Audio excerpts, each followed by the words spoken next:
All right, welcome to Spiral Dynamics Stage Yellow. If you hadn't seen the other parts of this multi-part series, make sure you go back and you watch Spiral Dynamics Stage Blue, Orange, and Green so that you have some context for some of the deep stuff we're going to be talking about today. I'm excited about this one because Stage Yellow is one that I'm really passionate about. If you resonate with actualize.org content and you like the stuff that I talk about, chances are it's because you resonate with yellow. There's something special about yellow, something magical. Yellow is rare. It's rare to find yellow thinkers in our society. It's very rare to find them in the media, on TV, etc. Yellow tends to be a very deep stage. So the way that Spiral Dynamics works is, of course, let me just remind you the stages. First we have beige, purple, red, blue, then orange, then green, and finally yellow. Now, yellow is special because yellow is now called Tier 2. There are two tiers. The first tier is all the stuff underneath yellow, all the stuff we've talked about up to now. And that's sort of conventional thinking. That's how 99% of all of mankind thinks. So most of mankind doesn't know that there is such a thing as Tier 2. So what is Tier 2?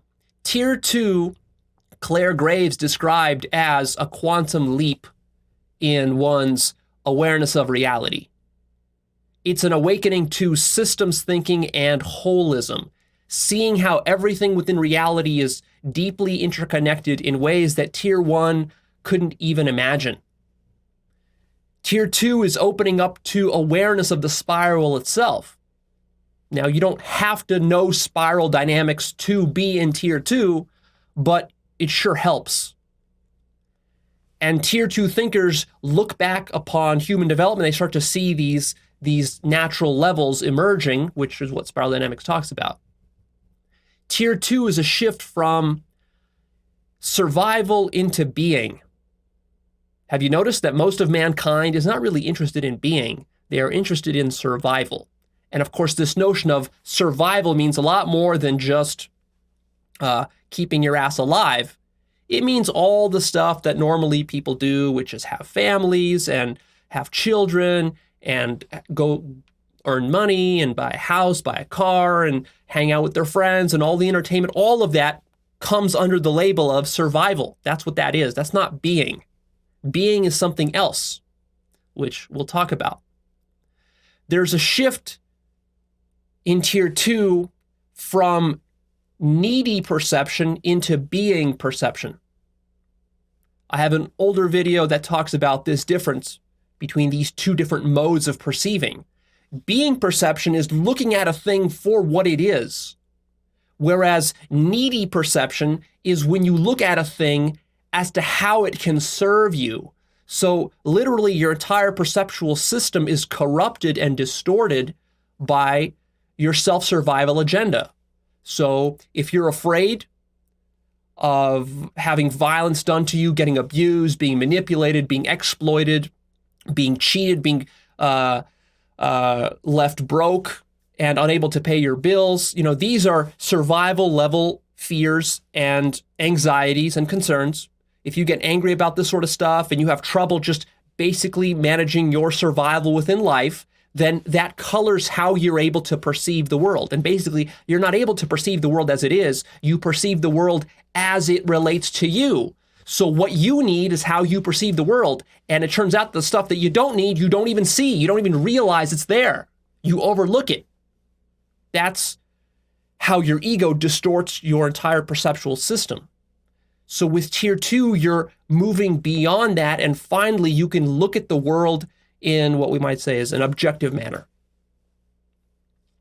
Tier 2 derives its values from the magnificence of existence itself rather than from selfish interests or group interests.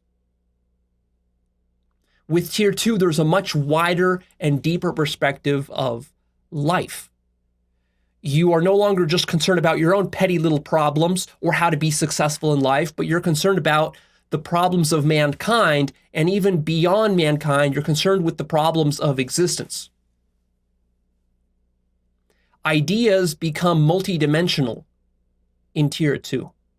There's a lot of layer and complexity to things.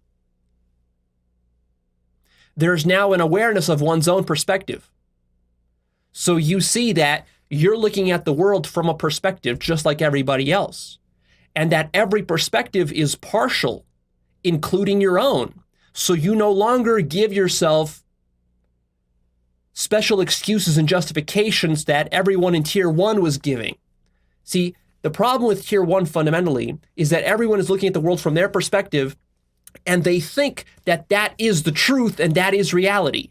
So whether you're blue or orange or green, that's basically how you look at the world. And then you believe that people who aren't looking at the world from that same perspective as you, that they're somehow deluded or wrong or crazy or insane or criminal or whatever other label you give to them. In Tier 2, you realize, no, that's an illusion. We all have a perspective. To be alive is to have a perspective, and there's really no stepping out of one's perspective. There's no such thing as objectivity per se. The way that Tier 2 develops objectivity is by realizing that there really isn't such a thing as objectivity. That religion you thought was the absolute truth is no longer the absolute, just one perspective.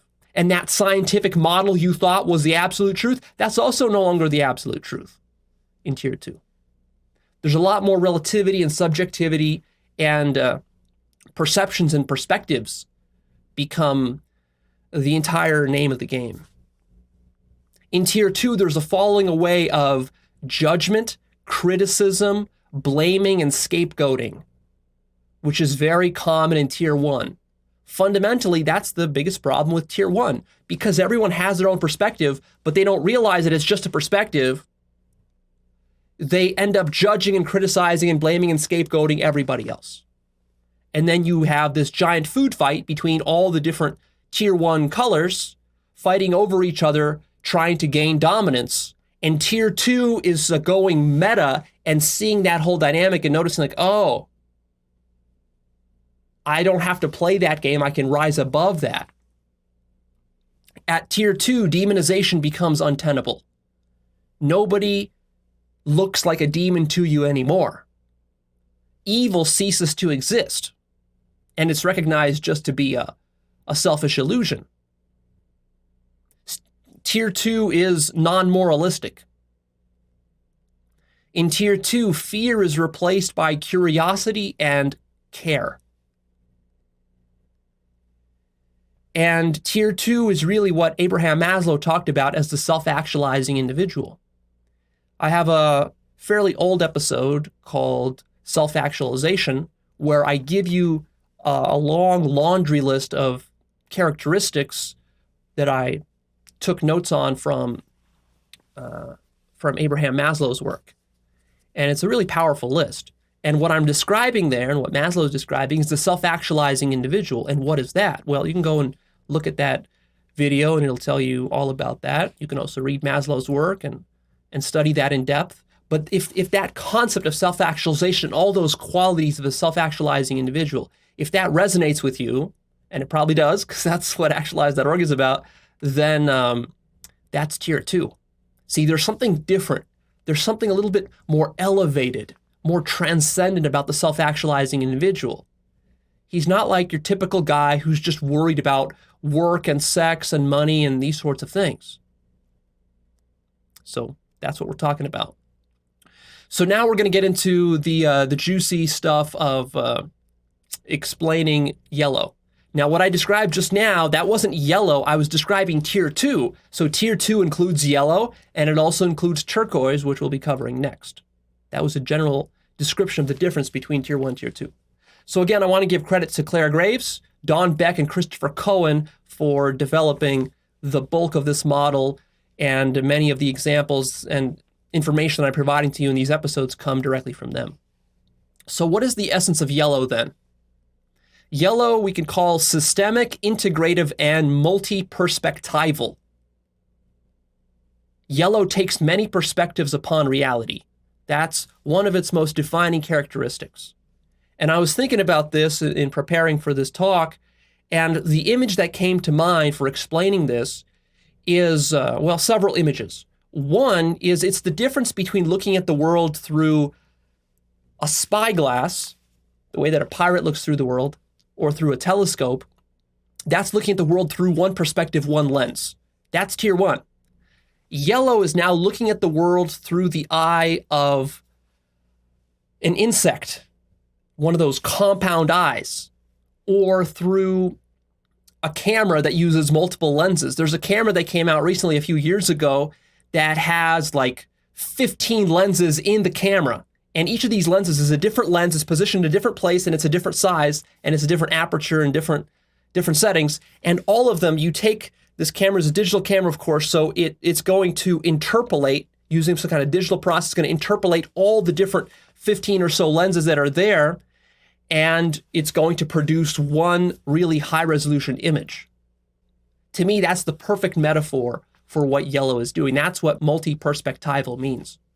And also, you might be familiar with this phenomenon with telescopes. There are radio telescope arrays which use multiple dishes and combine the data for multiple dishes to create one image, and that actually gives you a larger area. It's as though you had a lens that was much larger than the sum of all the individual parts. So that's what yellow is really about. And you can tell when an individual is coming at the world from that kind of multi-perspectival approach, that's a different type of thinker than you normally see. Yellow, once again, shifts its pendulum from green, which was collective, back to individualistic. So every stage alternates. Orange was individualistic, blue was collective, green is collective, and now we're swinging back from green into individualistic. But it's a different kind of individualistic. Whereas orange was all about personal success, damn the costs, damn the collateral damage, damn the environmental damage, yellow is about expressing the self, but not at the cost of others. There is now a sensitivity and awareness to excessive self-interest, and yellow strives to limit that. And yellow is now aware of its own footprint, aware of its carbon footprint, aware of its footprint within relationships. Yellow is careful not to hurt people's emotions too much. That it learned from green.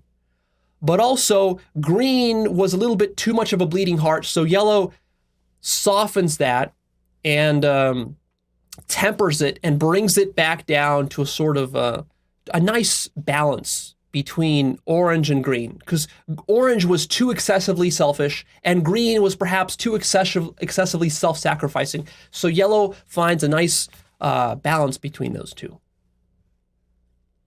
Yellow is about understanding the magnificence of existence. So yellow is all about exploring reality using your mind.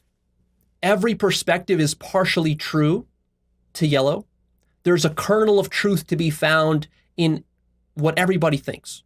Even if they think something crazy and immoral and wrong, you can still find a kernel of truth there. This, of course, makes yellow extremely open-minded. Yellow is able to consider all sorts of radical perspectives that normally stage blue or orange or green would just shut down and dismiss. Yellow is about designing integrated and open systems. Yellow is seeing life as a kaleidoscope of natural hierarchies, systems, and flows. Yellow people are the information elites, and they are caring yet at the same time realistic, not overly emotional like green. So that's the essence of yellow. When does yellow emerge? Yellow emerges from the limitations of green. Green becomes very communalistic, and green goes into the excesses of mob mentality, into the excesses of emotionality, and so yellow brings that back. Yellow comes when green develops increased discernment. So not all perspectives are equal. Some are better than others. And there's a recognition now, after you've done the whole green thing of breaking down hierarchies, now you start to realize, wait a minute, maybe there are such things as natural hierarchies. Sure, there are artificial ones that man has constructed, which are problematic and need to be broken down, and maybe they're inefficient or they're oppressive. But then there's also natural hierarchies. What about those? And then that moves you from green to yellow. Green ultimately becomes frustrated with fruitless activism. There's a frustration with criticizing and protesting and joining movements and sitting down and talking and sharing our feelings. Yeah, you can do that all day long. You can do that. But what does it get you? Does it actually solve the problems of mankind? You might find that it doesn't. And then that starts to get you to thinking like, well, what about the actual solutions? Let's actually come up with the actual solutions rather than just talking about it and sharing our feelings. And that moves you into yellow. At the tail end of green, you start to see the wreckage of the entire spiral. It starts to become apparent to you that every stage is fighting with itself and with other stages above it or below it.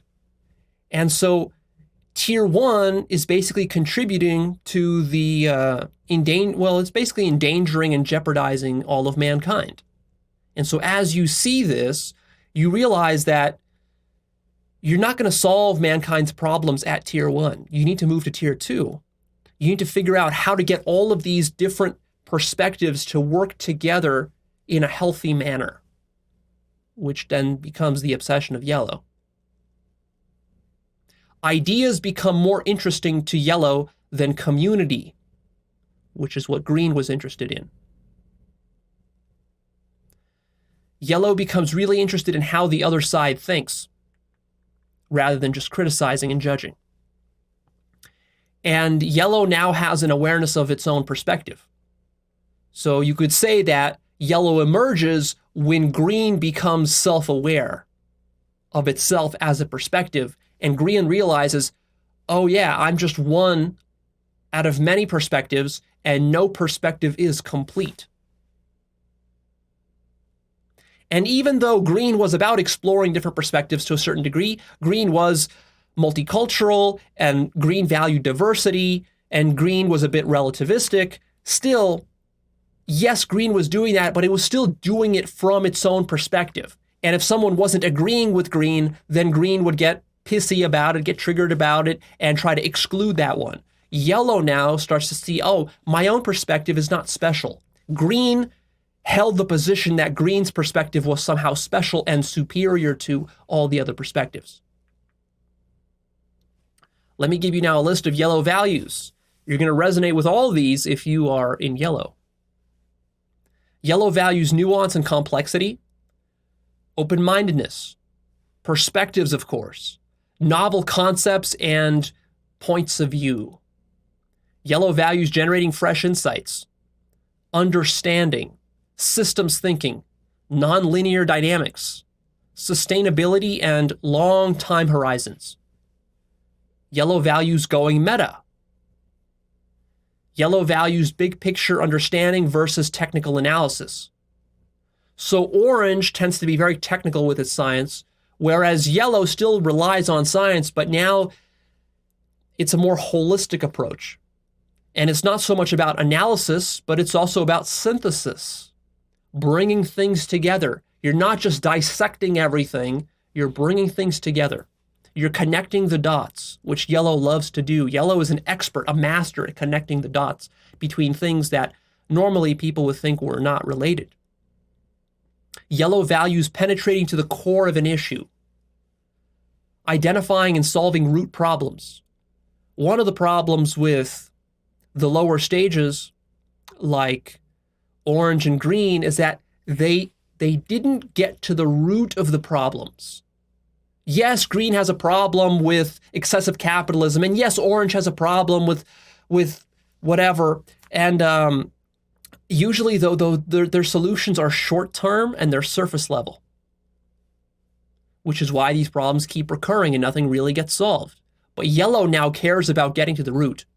Yellow doesn't want surface-level solutions. Yellow values taking a multidisciplinary approach, which often means mixing perspectives from the hard sciences with the soft sciences, the physical sciences with the social sciences. There's not some clear-cut line between those two. And for yellow, a lot of the most interesting research is happening at those intersections between the hard and the soft sciences, in between different disciplines. Yellow values creativity and outside-of-the-box solutions. Now, orange would use the word thinking outside the box, but still, orange mostly thought inside the box.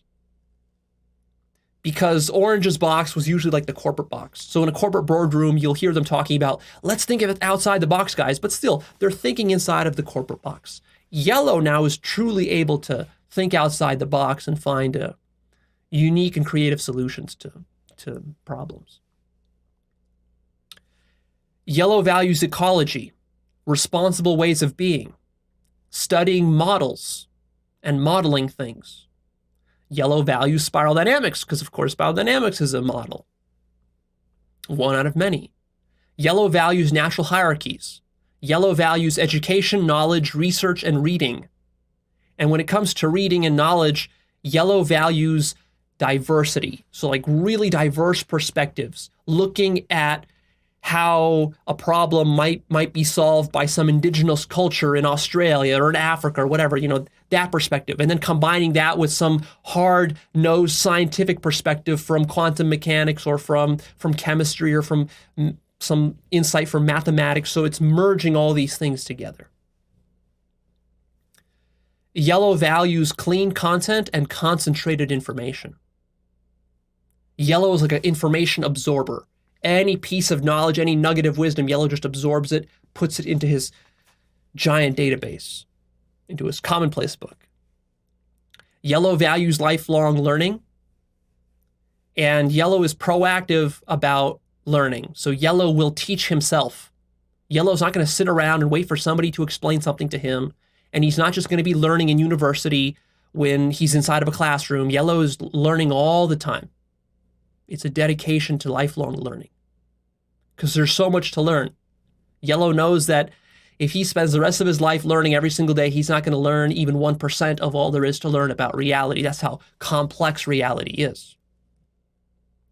Yellow values expertise, competence, and experience. Yellow values complexity. Yellow values context and learning from history. Yellow values developing skills to become an instrument for the greater whole. Yellow values independent thinking, neutrality, being objective and impartial, designing solutions for the entire spiral rather than just for one's own color, the way that Tier 1 does.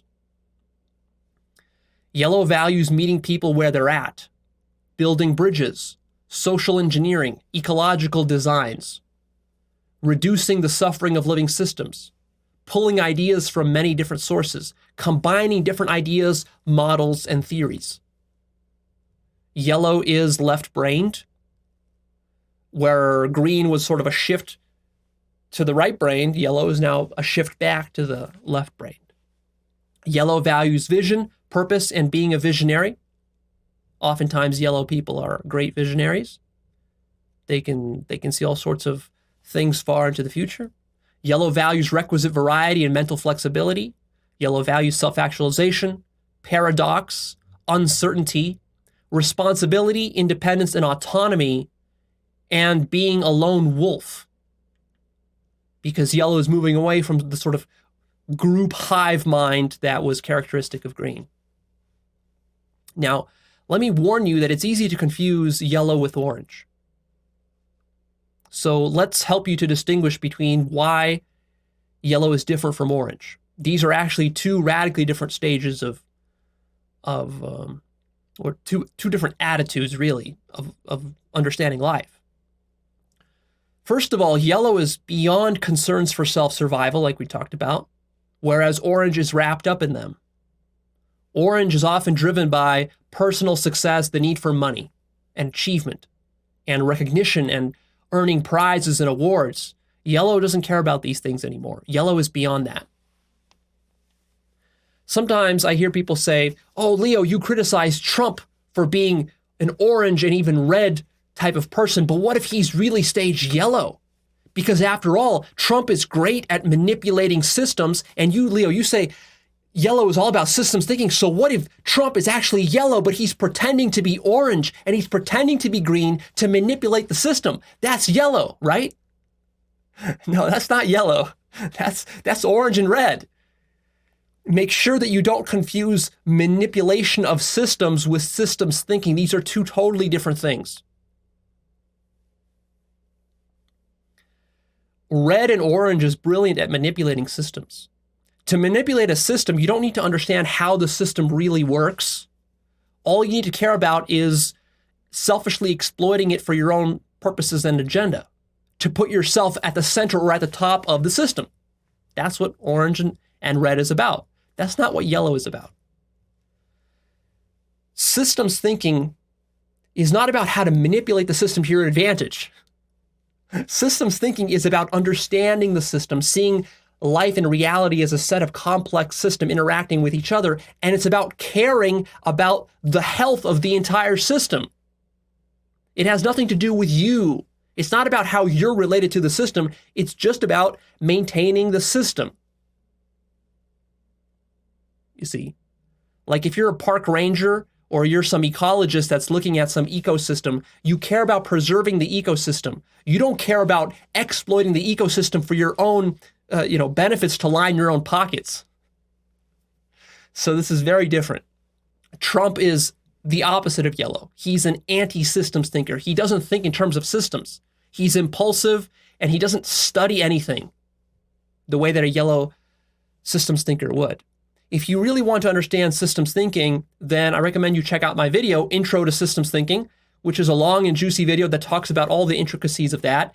And also check out my book list. I have an entire category in my book list called Systems Thinking with several books that just talk about systems thinking. It's good to read those because then you'll understand what a yellow person thinks like. Yellow's attitude is non-manipulative. That's the key distinction between yellow and orange. Yellow cares about ecology and yellow cares about collateral damage, unlike orange.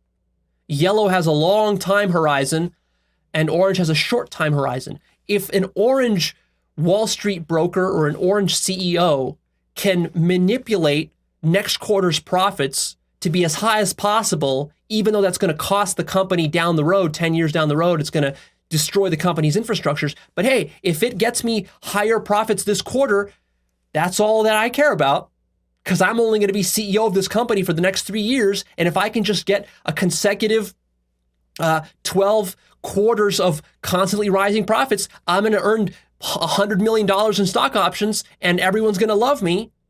The boardroom is going to love me. And then I'm going to be out. And then what happens in 10 years with the company? Who cares? It's not my problem. That's how orange thinks. Yellow doesn't think like that. Yellow is also non-judgmental and neutral in a way that orange isn't.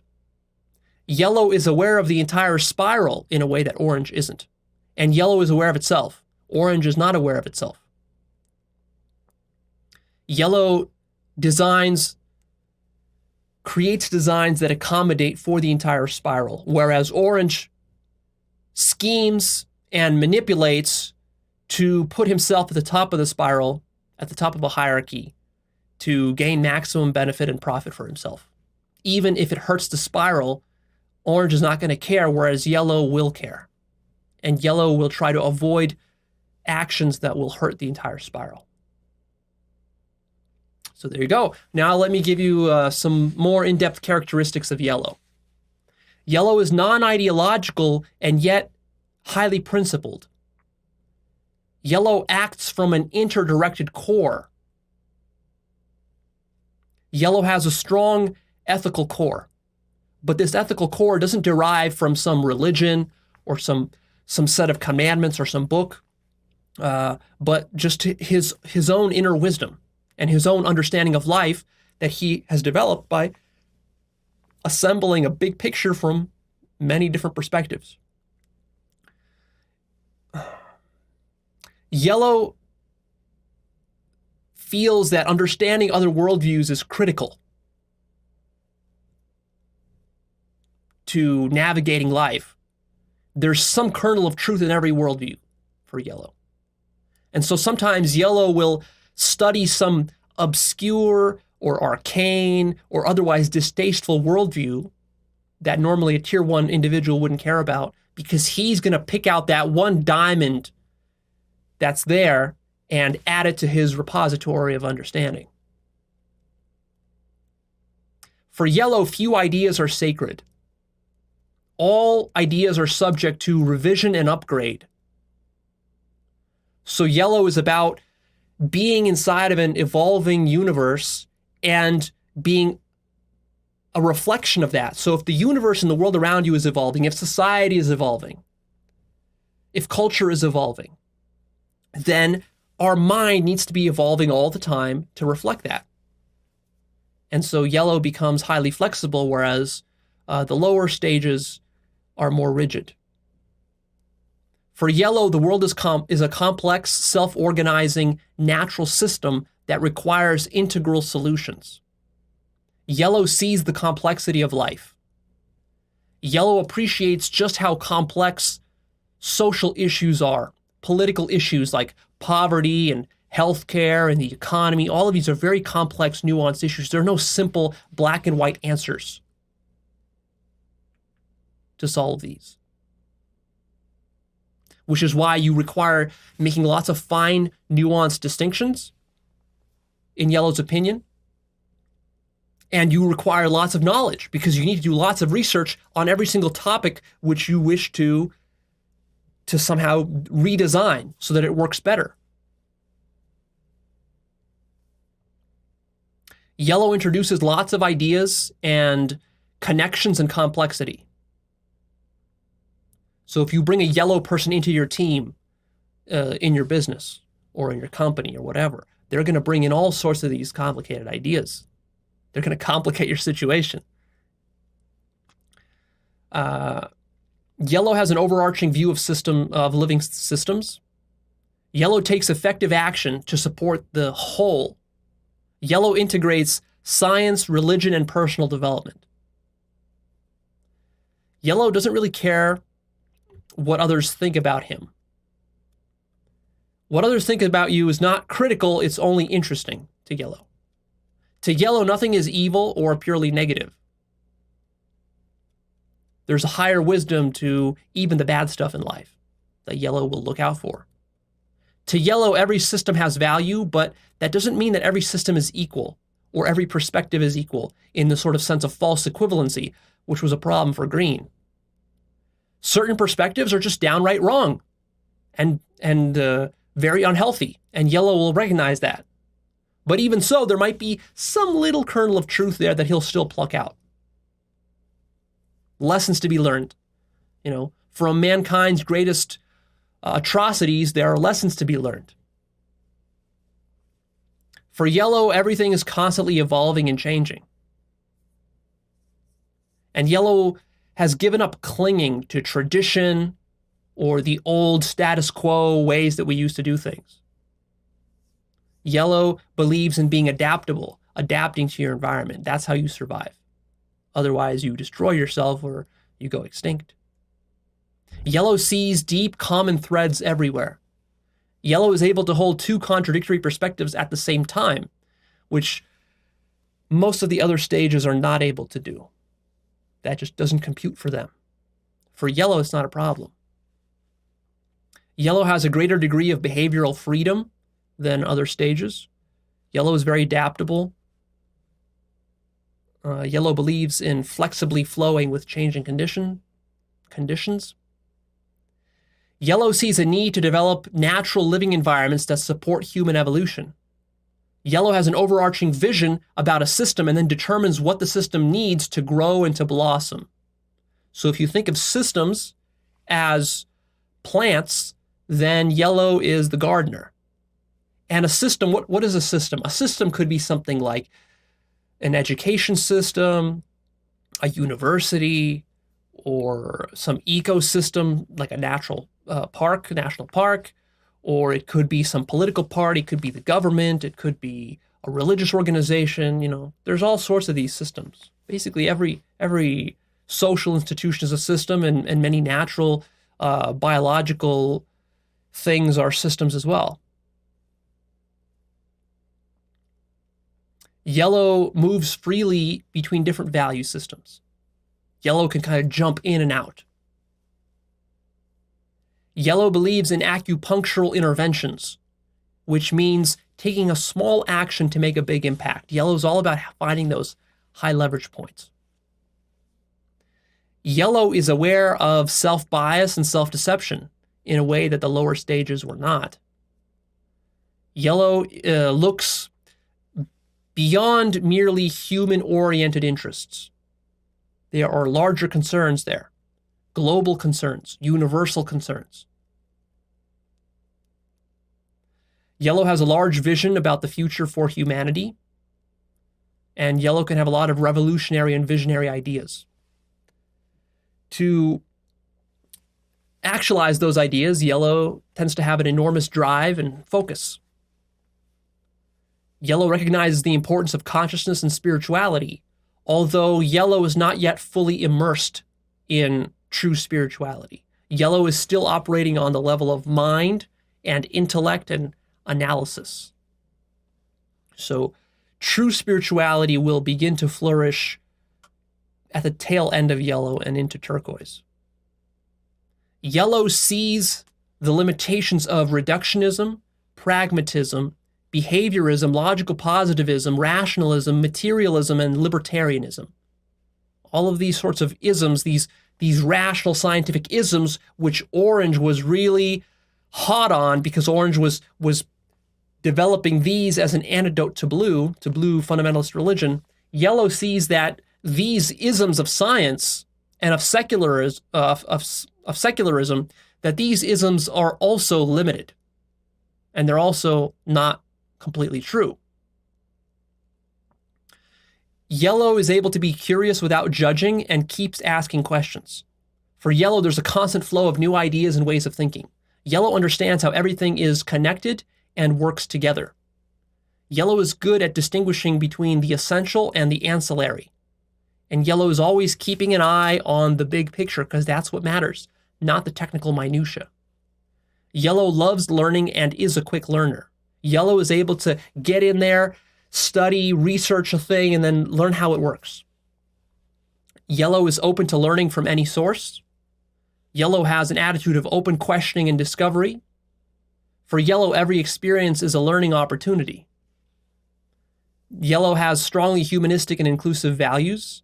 Yellow enjoys paradox and uncertainty and is adept at resolving paradoxes. Yellow is really good at that. Yellow can enter the point of view of all the lower spiral stages. And yellow sees all the lower stages as legitimate. They have a right to exist. They serve some kind of function. So, of course, they don't need to be demonized. Yellow is able to facilitate the movement of people up and down the spiral. Yellow is able to dialogue with every stage of the spiral below it. And yellow is here to help build systems for tier 1 to evolve upward at its own pace. One of the biggest differences between green and yellow is that green tried to get everyone below it to jump up to green. So green might go to Africa or to the Middle East, to cultures where the majority of the people there are still at stage purple or red or early blue, and green tries to convert those people to becoming green hippies. And that's just not going to work for them because they still need to go through a full blue cycle, through a full orange cycle before they can get to green. Yellow is now aware of this problem. And so yellow is not going to try to get everybody up to yellow immediately, but to go through the right process to get there at their own pace. Yellow sees each system as the next step, but not the best or the final. Yellow is non-reactive. Yellow is able to listen deeply. Yellow recognizes layered dynamics. Yellow is able to entertain an idea without believing in it. Yellow has a knack for gathering information from diverse sources. Yellow is continuously changing its conceptual world that it lives in. Yellow prefers elegant simplicity and functionality versus opulence and displays of power or status. Red and orange and blue, to some extent, they like these sort of displays, ritualistic displays of power, of hierarchy. Yellow is beyond all this. Yellow has no need for status or exhibitionism. Yellow is not concerned with comparisons. Rather than comparing itself to others, yellow compares itself to itself, which is unlike orange. Because orange was all about besting the competition, being better than everybody else at the gym, that sort of mentality. Being the strongest, the buffest, the richest, the sexiest, whatever. Yellow cannot be coerced, bribed, or intimidated. Now, of course, this is a generalization here. This doesn't mean that all yellow people are completely immune to coercion or bribery or intimidation, but generally speaking, yellow is beyond that. Because to intimidate or to bribe somebody, that person has to be at a level of self-survival, right? Because that's where you have fears and that's where you have personal needs. Whereas when you transcend that into the being level, then you transcend the ability to be intimidated and coerced. Yellow doesn't get involved with criticism or controlling behavior. Yellow doesn't desire to control or to be controlled. Yellow doesn't create enemies and doesn't scapegoat. Yellow is immune to radicalization. You can't brainwash yellow because yellow thinks from so many different perspectives that you can't trap him into one paradigm or into one way of thinking. You can't trap him into a cult. Yellow is drawn to hot spots where the evolving crisis demands new insights. So what is that area? Maybe within politics, maybe within some discipline of science, maybe within some environmental movement. There's a hot spot where something new is happening. There's a crisis going on. People are bickering back and forth. They're not able to resolve the problem because they're looking at it from the wrong perspectives. That's where yellow can come in there. He can see that and figure that out. Yellow has a meta understanding of human nature and conflict. Yellow is aware of backfiring mechanisms. That's a lot of what systems thinking is about, is looking forward at how a system is going to move such that the system is going to cycle back in and feed into itself. Systems are all about various kinds of feedback loops. So this is very important, for example, for public policy and for running a good government. Because a lot of times you create some sort of law or you make some sort of change in public policy, but then that ends up actually worsening the problem in ways that weren't expected. So yellow is good at anticipating those mechanisms. Yellow has an uncanny skill at resolving complex issues. Yellow has a sense of awe and playful delight with the new and the novel. I can relate to that one. For yellow, authority is contextual, which means that the leader is going to be the best equipped and the most capable. So if you get a small group of, let's say, 10 yellow people all together, who's going to turn out to be the leader? Well, they're all going to talk amongst each other, and they're going to decide, okay, what's the problem we're working on? Let's say these 10 people are working on green energy. Okay, green energy. Which one of us has the most knowledge? Who has a PhD in green energy here? Who's read the most books on green energy? Oh, you did? Okay, so now you're going to be in charge. That's how yellow determines the leader. Whereas at the other stages, it's not about that. Like for orange, for example, or for blue, the leader is going to be the one who is next in line in the hierarchy in the chain, or that's for blue. For orange, the leader is going to be the one who is the most ambitious and probably the most ruthless and the most manipulative. So every stage has a different leadership structure. Yellow favors minimal consumption. Yellow enjoys human appetites but doesn't become a slave to them.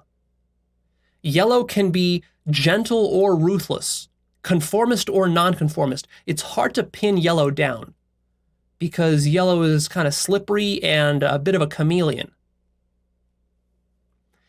Yellow is good at finding win-win-win solutions. What is a win-win-win solution? It's a triple win solution. What's the triple win? So the first two wins is like if we're dealing together, let's say we're doing an oil deal. The oil company and the government are doing some kind of oil deal with environmental regulations or something like that, right? So, of course, one party could win, the other party could lose. Or both parties could find a solution that's winning for both parties. That's good, but that's usually what orange looks for, if it can. But then there's the third level, which is finding the third win. The third win is that the entire spiral wins. It's looking out for the entire spiral. So can we find a solution that's good for you and for me and for the entire ecological system as a whole? See, that's an extra dimension of thinking. 3D thinking rather than 2D thinking. Yellow doesn't join wholeheartedly in group experiences. Does not join. So yellow tends to be a bit of a lone wolf. Yellow prefers to keep a low profile and to stay on the edges of an organization. Yellow doesn't usually like a lot of attention. Yellow tends to work in the background. Yellow will not sacrifice himself for the commune the way that green would. And yellow has a softened masculinity. In orange, masculinity was all about being alpha and being macho and demonstrating your macho-ness with various kinds of gross material displays. So you would display your muscles or how much you could bench press at the gym or how expensive your sports car was or how hot your girlfriend was. That was sort of what masculinity was about at orange. But once you pass through green, green softens you up, makes you more compassionate, more empathetic, puts you as a man, if you're a man, puts you in touch with your feminine side a bit more. So your masculinity becomes more integrated.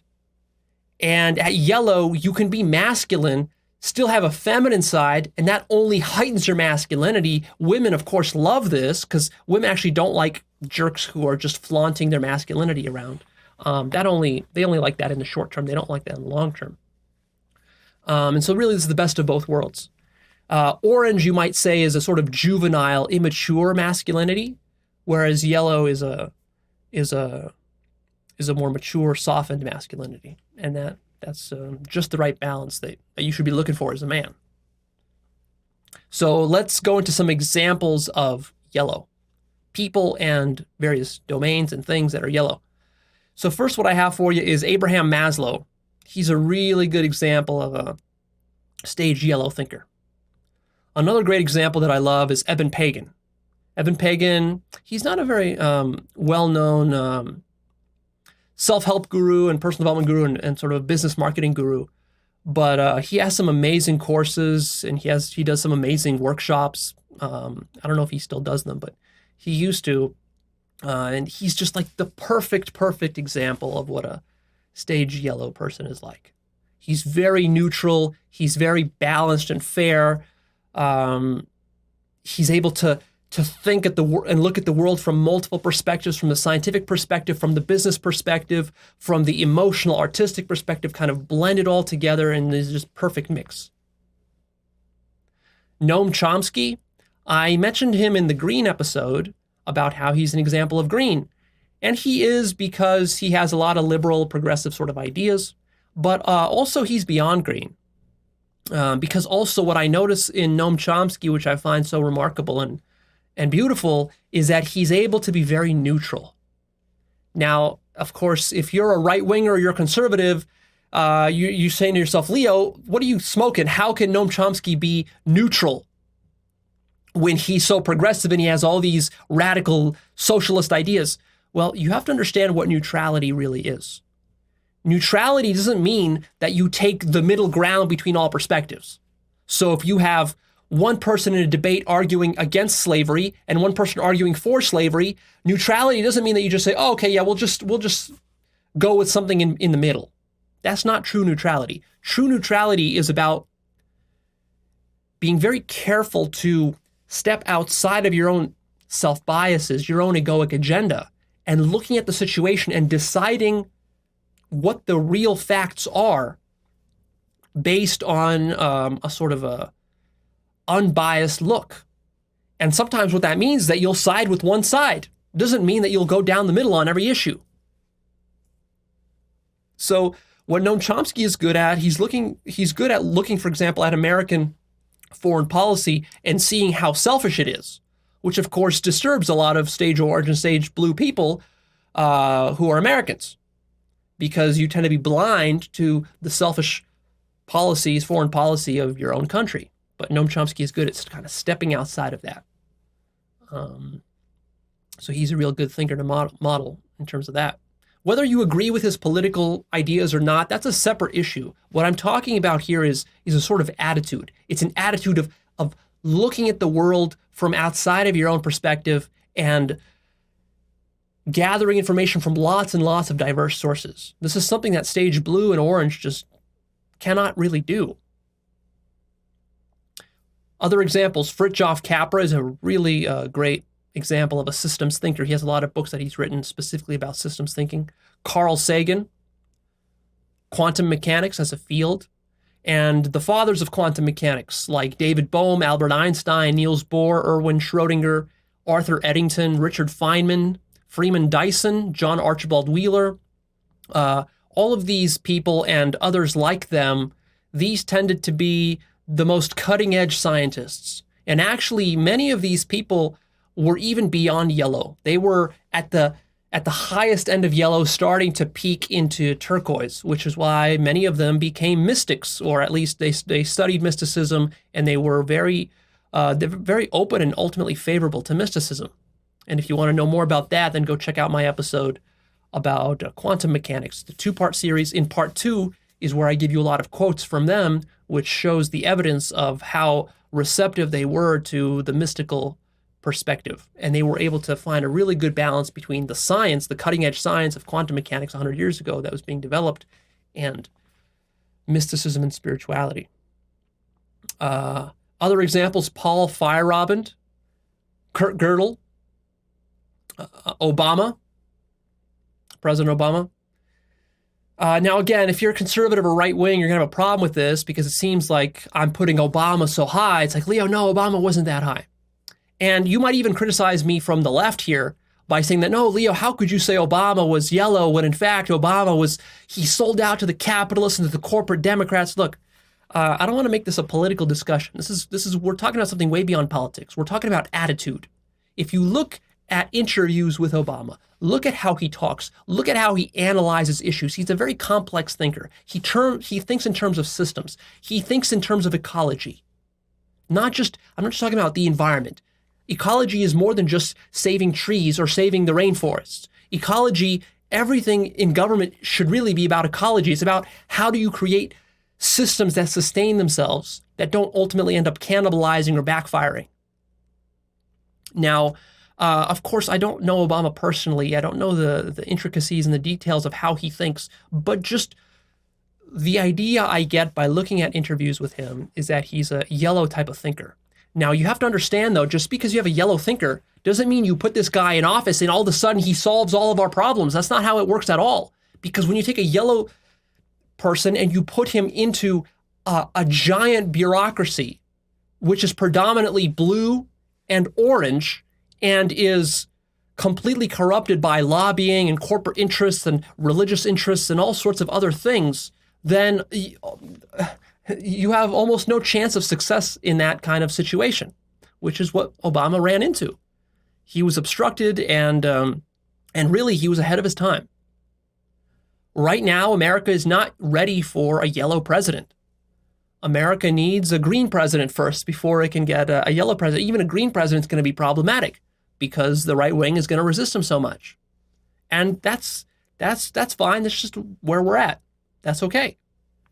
And of course, Obama, I'm sure he has a lot of green in him as well, and I'm sure he has still plenty of orange in him, and I'm sure that he was influenced by corporate interests and stuff like that. So again, let's not get into all the nitty-gritty political debates here, because this is taking our eye off the ball. Speaking of which, we've got George Soros as another example of a yellow thinker. Now again, You might criticize George Soros because you disagree with his political views, but that's not what I mean. What I mean is think about how he thinks about the markets. Think about how he thinks about public policy. And you're going to start to see that he's a long-term systems thinker. Joseph Campbell is a really good example of stage yellow. The psychologist Eric Fromm, Claire Graves, of course, Don Beck, and spiral dynamics. These are the epitomes of yellow thinking. Ilya Pergonin, chaos theory, cybernetics, biomimetics, NLP, Alfred Korzybski. The leading edge of academia tends to skew yellow. Futurists, and an example from Star Trek is the humans or the Vulcans. So what's interesting in Star Trek is that the humans in Star Trek, they don't behave like normal 21st century humans. There's a certain elevation with which they talk with each other, how they relate, even when they have a dispute or a problem on the Enterprise or whatever ship they're on. They're always resolving their problems in a sort of yellow meta level way. And the Vulcans are also sort of logical, left-brained, and kind of sophisticated, complex thinkers. And for the humans in Star Trek, what do they have? They have the Prime Directive. What is the Prime Directive? Don't interfere with the goings-on of other species and races. That's their most important rule. That's a very yellow sort of rule, right? Because the humans in Star Trek, they're conscious enough to recognize that if we get involved with all the stuff that's going on in the star systems and all the galaxies that are out there, then we're probably going to create more damage than if we just let those people naturally evolve. So even though the humans in Star Trek, they run across all sorts of primitive races that are fighting with each other, tribal warfare and racism and all these sorts of problems, but they don't get pushy about having those people change because they know that those people need to evolve on their own terms. So they try to help where they can, where they see that a sort of strategic acupunctural intervention is available. But if it's not, generally they just try to let the thing run its course. That's a very yellow attitude. Other examples of yellow: sustainable living, ecology, eco-cities, and these modern versions of urban planning that are happening now in certain cities, like in the Middle East, in Dubai, and other cities in the United Emirates and Qatar. They're developing and building these sort of like totally new cities in the desert from scratch. And they're designing it to make sure that they're eco-friendly and all the roads and everything is built in such a way that it's perfect for human life and like it's well organized and designed. That's a yellow sort of design. Conflict resolution. Shinzen Young's mindfulness system, if you're familiar with that one. Now, Shinzen Young himself, I would place at turquoise, actually. But also, there's a certain facet of Shinzen and his teachings which is very, very yellow. He's very nerdy. He likes to bring science into it. He likes to analyze it to death. And he has this whole complicated matrix of different meditation techniques. And here's what you do this way, that way. You know, he's turned into this whole system, which strikes me as a very yellow approach to Vipassana. Wikipedia is a yellow sort of project. Ludwig Wittgenstein, Jacques Derrida, Buckminster Fuller, Willard Quine, Sergey Brin, and Larry Page of Google strike me as very forward-thinking, visionary, yellow strategic thinkers. And Steve Jobs from Apple, Paul Allen from Microsoft. These are similar type of minded people. Elon Musk, even though I've mentioned him before when I was talking about Orange, for example, I think Musk is also a systems thinker. He's a nuanced thinker, and so he definitely has plenty of yellow in him. It's just a question of how much orange, how much yellow, how much green. He's somewhere in there. Joe Rogan, I think, is a pretty good example of someone who's green and beyond.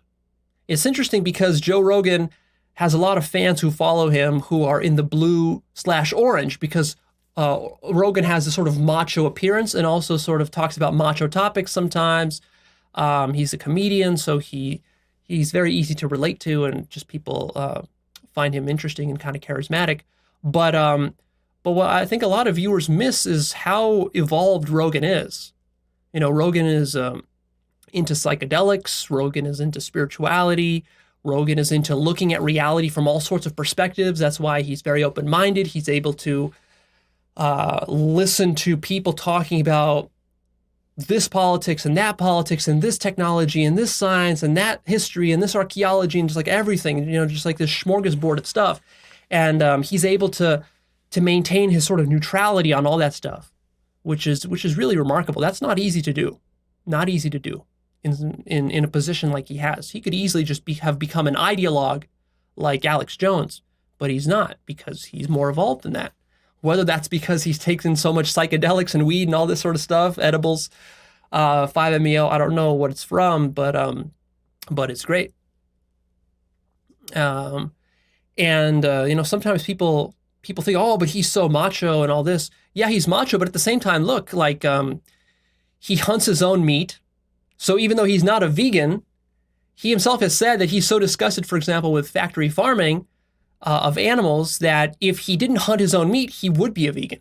So he made like a decision: should I go hunt my own meat the way like our ancestors did? And he finds that to be integrous with his philosophy and way of living life, and that's fine. That's exactly the kind of yellow move that you would make. You would say, well, I don't like factory farming, so either I'm going to become a vegan, or hey, maybe I'm just going to go like hunt my own deer with a bow and arrow, and then that makes it a little bit more challenging. And it's both fun for me, and it also maybe actually helps overcrowded populations in certain areas where there's too many deer and they're just shooting them and they're going to waste. So maybe I can go hunt there. So it's a very kind of systems thinking approach. I should also mention Sam Harris and Jordan Peterson again. I've talked about them in the past as exhibiting stages of orange and maybe even stages and shades of blue. But really, if you want to give the most charitable evaluation of these two thinkers, then I think you have to say that they have quite a bit of yellow in them. Now, are they 100% solid yellow? I would say no. And the reason I would say that, for example, for Sam Harris, is because I feel like he doesn't quite, for example, know how to integrate Islam properly. I feel like he demonizes it and judges it. I feel like he's also kind of moralistic, and I feel like he's not seeing the entire spiral. I feel like he's still reacting against certain lower stages in the spiral and not fully integrating and not really finding a way to bridge those different gaps. He's still stuck on some sort of ideology. There's still some sort of rationalism in him that he's kind of like pushing and trying to get in there. He's not truly able to be neutral. So that's holding him back. So maybe he's like 50% yellow and also got plenty of green and orange in him. And as far as Jordan Peterson, also, I think Jordan Peterson, he is a sophisticated and nuanced thinker. He does pull from many different sources. He does read a lot. He does study a lot. He brings in a lot of information into his lectures and so forth, which is great. So in that sense, he's yellow. So maybe he's 50% yellow. Maybe he's 80% yellow. I don't know. I ultimately don't know these people well enough to make a fully accurate evaluation of them. Only they can know where they're really at. But again, I think Peterson is stuck in certain regressive elements of orange and blue because he's sort of stuck on this pushing this sort of masculinity agenda. I don't know what that is about. That seems very regressive to me. He's also stuck on this sort of moralization in the same way that Sam Harris is, not willing to admit that morality is an invention of the human mind. And there's still a sort of ideology there. Just like there's not a recognition of the entire spiral. There's not a recognition of really like trying to truly see the world from different perspectives. It's still kind of a pushing of his perspective on the world, which you see him doing. So that's holding him back.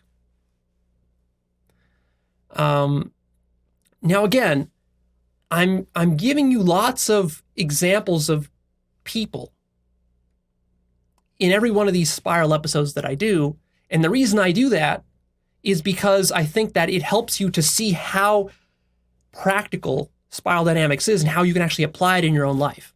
Because if I just came up here and I just gave you a bunch of abstract principles and values, you wouldn't see how it connects. That's why I give you all these political examples and controversial examples and all this sort of stuff. A lot of these people, I don't know them personally, and I haven't read and studied all of their work in depth. So my evaluations of them could be misguided, or maybe I'm only seeing a certain facet of their personality, but not the full thing. That's because I'm just kind of throwing this out there loosely for you. You should take this model and apply it for yourself, and you might have different evaluations. You might look at some of these people that I've categorized as yellow or orange or green or blue, and you might say, no, Leo, they're really something else. They're higher or they're lower. Okay, fine. That's what I want you to do. Don't just take these examples blindly from me. Think through them for yourself. And ultimately remember that it's not about evaluating other people. It's mostly using this as a tool for growing yourself. So the person you should be most concerned about evaluating is yourself, and that's why I'm giving you all these examples. And of course, the last example is actualize.org. Actualize.org is, I think, a really good example of what yellow looks like. I try to present to you many, many different perspectives, if you haven't noticed yet. A very multi-perspectival approach.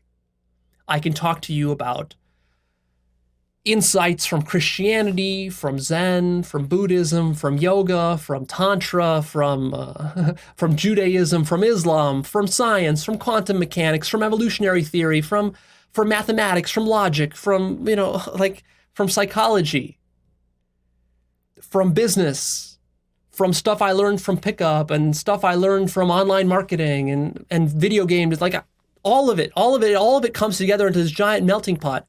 And from that, you get the most rich and diverse perspective. That's really my whole secret to getting a deep understanding of reality, is that I recognized a long time ago, back when I was about 16 or 18 years old, when I first started to really think deeply about the metaphysics and epistemology of reality, is I noticed that the biggest problem that I see people all around me making, and people throughout history, is that they get stuck in one perspective, in one paradigm, and then they're not able to break out of it. So my solution to that was very, very simple and very pragmatic. What I decided is that I'm going to scour hundreds of different sources, very diverse sources, which challenge my opinions. And that's why I was able to grow so much over the last 5 or 10 years. Because when I started out 10 years ago, I was a materialist, an atheist. I didn't believe in God. I just blindly accepted evolution. I dismissed intelligent design. I dismissed psychedelics. There's so much stuff I dismissed. But the one thing I had going for me, which allowed me to correct all that stuff when other people are not able to correct it, I see them getting stuck all the time in this stuff, is because fundamentally, I didn't lock myself into any one perspective. And so I just kept reading and researching and staying very open-minded and trying different stuff, exploring psychedelics, exploring different religions, going to different retreats, talking to different people, interviewing, flying around the country, flying around the world, doing yoga and doing this and doing that, watching a lot of diverse videos, reading tons of books, having my own insights, doing a lot of contemplation. And through that entire process, just like a whole new world opened up to me. Stuff that would be completely unimaginable 10 years ago for me. And the one thing that made it happen is simply my open-mindedness and my yellow attitude of looking for more and more diverse perspectives. You have to love looking at the world from alternative points of view. Let me give you a couple of final examples that will really help you to understand yellow. So let's take the example of vegetarianism. What does vegetarianism look like at green versus yellow? A green vegetarian is usually sort of an obnoxious, proselytizing vegetarian. So the green vegetarian, she has her epiphany that eating animals is wrong and factory farming is horrible and disgusting. And so now she's very empathetic and sympathetic. So she joins the vegetarian movement, and now she goes out there and she protests, and she's an animal rights activist and all this. And anytime she sees someone eating meat, this triggers her. This makes her emotional. She says, "How could you?" And she judges them, and she tries to convert them, and she tries to tell them about, oh, but the benefits of vegetarianism, right? And she's a little bit over the top with it. Whereas a yellow vegetarian still basically understands all that same stuff, but is more mellow and tempered, and has an additional higher level understanding, a meta understanding, that you can't just take a meat eater who is hooked and addicted to eating meat and just moralize to them and proselytize and convert them into a vegetarian. That's not an effective strategy. Yellow understands that, yes, we can discuss all these issues, but I'm not going to go out of my way to force anybody to become a vegetarian. And so yellow is more laid back and chill about the whole process. So yellow cares, but yellow is not a bleeding heart. And yellow understands that that person who's a meat eater, he has to go through his own process. You see, he's not going to learn from my experiences. He has to learn from his own experiences. So maybe I can float that balloon out there, and I can bring up this possibility to one of my meat eater friends or something. If I'm a yellow vegetarian, I can kind of put that idea out there for them, but I'm not going to push them too much, and I'm going to kind of let them come to their own conclusions, right? Because I'm sensitive to the fact that they need to move up the spiral. In the same way that if you have a small child, you can't just proselytize or browbeat that child into learning calculus. The child will learn calculus once he goes through arithmetic, and he learns his multiplication tables, and he learns geometry and trigonometry. He goes to high school, and maybe at the very end of high school, he can start to learn calculus. He has to grow into it. He can't learn it at first grade. And there's nothing wrong with him for not being able to learn it in first grade. Let me give you a few more examples of yellow. Specifically, let's focus on yellow political solutions, public policy solutions. In the Middle East, with the economy, with the education system, and with the healthcare system. So here's how a yellow person would look at problems in the Middle East. And there are lots of different problems in the Middle East. There are problems with the Israelis and Palestinians. There are problems within Iraq. There are religious problems and human rights problems. So there's a lot of stuff to tackle there. But let's take the Israeli-Palestinian problem. So an orange or a blue person would look at that problem, and he would take a side. He would say, oh, the Israelis are right, or the Palestinians are right. And then he would support one of those causes. Whereas the yellow person will look at the entire situation, and first, before jumping in with any kind of policy prescriptions, yellow will say, let's actually get down on the ground. Let's go interview some Israelis and Palestinians, and let's see where they're at. Where are they in the spiral? What percentage of Israel and what percentage of Palestine is at stage red, blue, orange, green, and so forth? So let's first do that. Let's have interviews with these people. Let's really understand their perspective. Let's understand the Israeli perspective and the Palestinian perspective. Let's see where there's common ground, and let's see where the differences are. Let's see where there are common values. So yellow will try to take all the stakeholders into account, making sure not to exclude anybody. Yellow is not going to come in there and act opinionated and push his own political agenda. Because yellow's highest agenda is just to have a healthy system. How do we get a healthy system working in Israel and in Palestine that works for both of them? So after yellow assesses all the values, then yellow will try to establish a superordinate goal that both sides can agree to and some common shared values that they can both work on. And yellow will try to teach both sides about spiral dynamics and how this model can help them avoid the various traps. And one of the things that Yellow is going to be very careful about is making sure to diffuse ideological polarization, which is so common in the Middle East, especially with Israelis and Palestinians.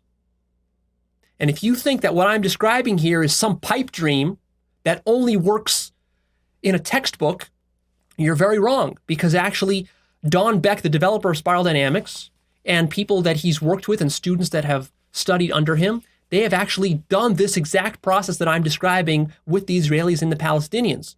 They worked there for 10 years in the early and middle 2000s, doing exactly this process, and they were having some great results. But of course, the situation there is very political, and it's much more difficult than it seems. And they ran into some obstacles with funding, because they need funding to run this project. They ran into a problem because they had funding for a while. They were doing this whole scheme there, and they were getting good results. And they were actually able to teach spiral dynamics to stage purple and red and blue Israelis and Palestinians, which the majority of them are. But they ran out of funding in 2008 when the stock market collapsed and the global recession happened. And so that derailed their plans. But spiral dynamics is one of the best tools we've got, for example, if you really care about solving the Israeli-Palestinian conflict and many other conflicts in the Middle East.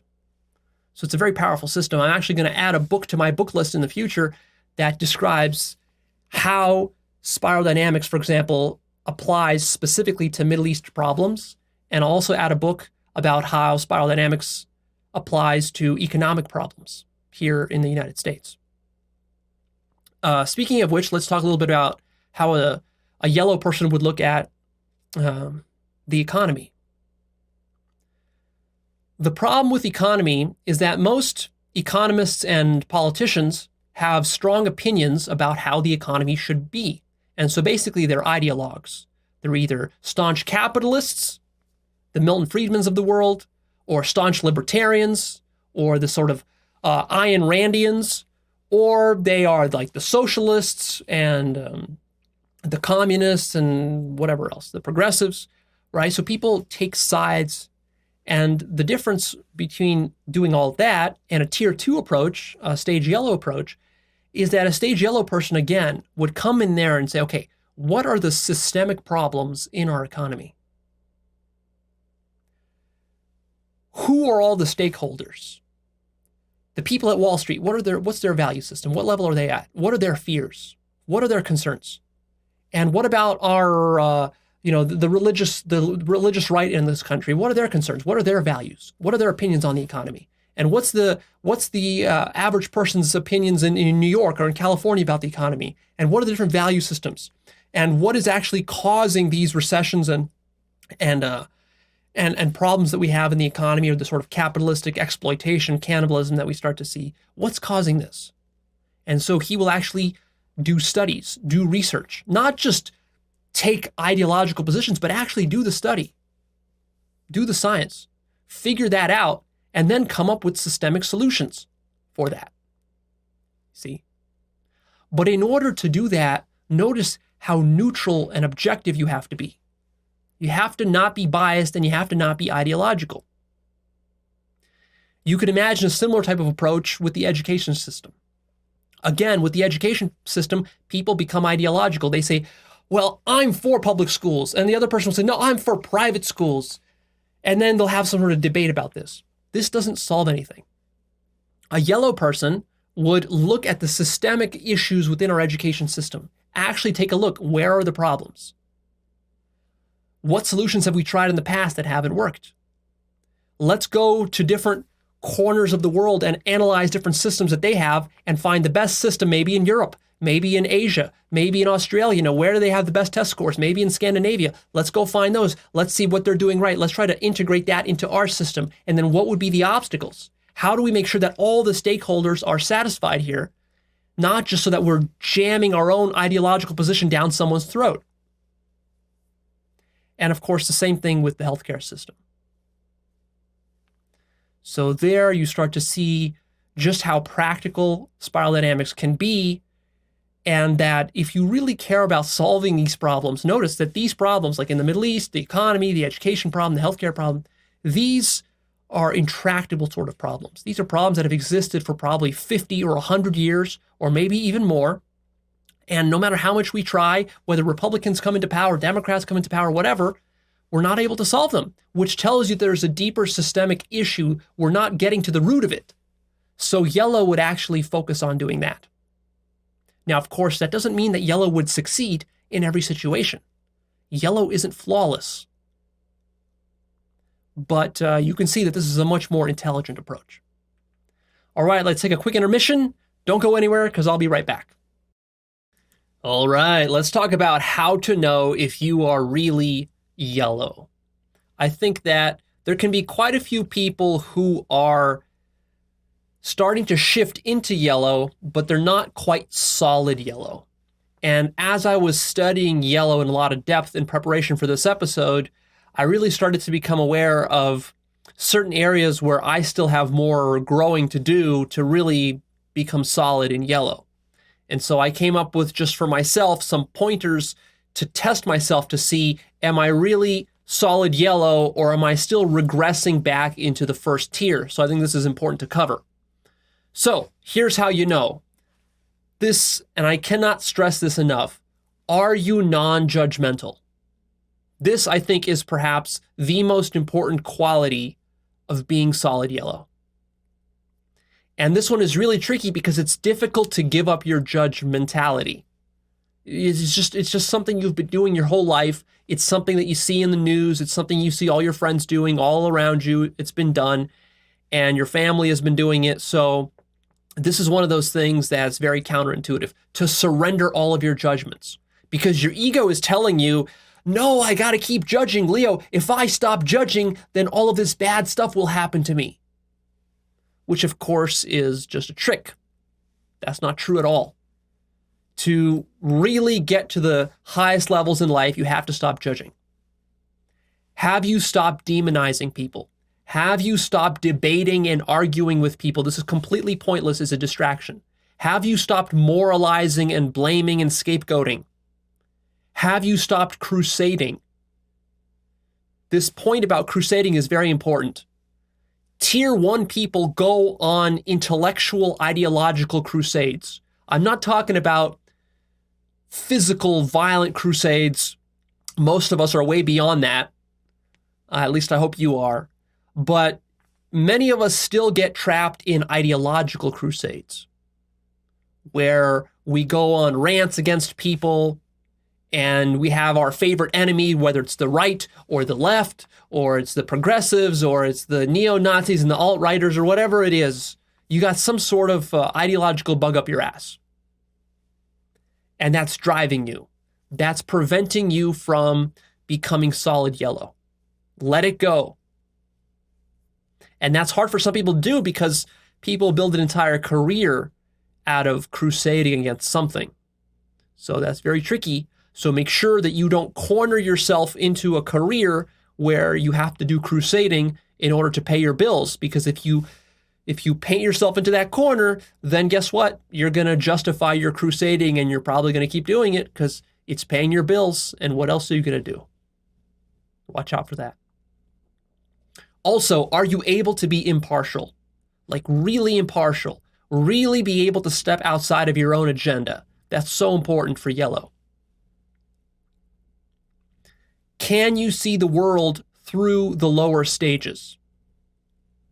Do you see the validity of the lower stages, or do you think that the lower stages should not exist?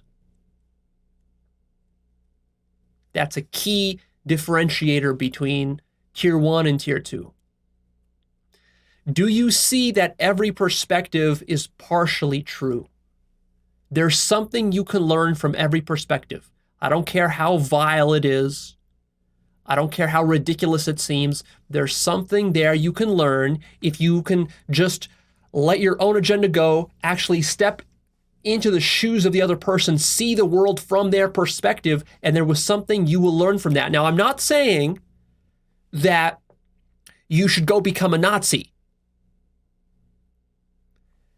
What I'm saying is that you can look at the world from the perspective of a Nazi and learn something. That doesn't mean that now you are a Nazi and that now you will think that that is the only true perspective. All right, so be careful about that, because it's very easy for the ego to say, aha, Leo, so what you're saying is that every perspective is partially true. That means all of my egoic perspectives that other people are criticizing, they're actually true. And so you're just justifying what I've always believed is true. No, I'm not. That's not what I'm doing. I'm actually trying to get you to step outside of your perspective. So whatever you believe, let it go and go explore other perspectives. And if you are having difficulty doing that, then you're not really solidly yellow yet. You have more growing to do. And the more you are able to do that, the more yellow you will become. Also, are you genuinely curious to explore other points of view? This isn't just something that you do because I'm forcing you to do it. It's not like a bitter pill you have to swallow. A yellow person actually enjoys jumping between different points of view. It's actually fun. It's exciting. It's interesting. You're looking at the world from different perspectives. That means you're always seeing something new. You're learning something new. That's exciting. That's interesting. Rather than just being stuck in your boring Christian perspective or your boring Muslim perspective or your boring rationalist logical perspective. Also, are you able to go meta? Are you able to, by going meta, what I mean is stepping outside of whatever dynamic you're observing, seeing the meta mechanism. This could be whether you're in a university or whether you're reading a book or whether you're exploring religion or something like that. You need to be able to step outside of the thing that you are participating in to really be able to observe it impartially. Do you see that mankind's problems are not personal, but systemic? And they are really nobody's fault. That's huge to be able to see that. Until you can see this, you're going to scapegoat and blame people. Because you're going to think, oh, it's the liberals' fault, or it's the Arabs' fault, or it's the Christians' fault, or it's the evangelicals. Oh, it's those ignorant people, it's those people, it's that. That's really not the issue. The issue is systemic. We have systemic problems of ignorance, of lack of education. We have systemic problems in the medical industry. We have systemic economic problems. We have systemic racial problems and gender problems and cultural problems and religious and spiritual problems and scientific problems, and they're all systemic.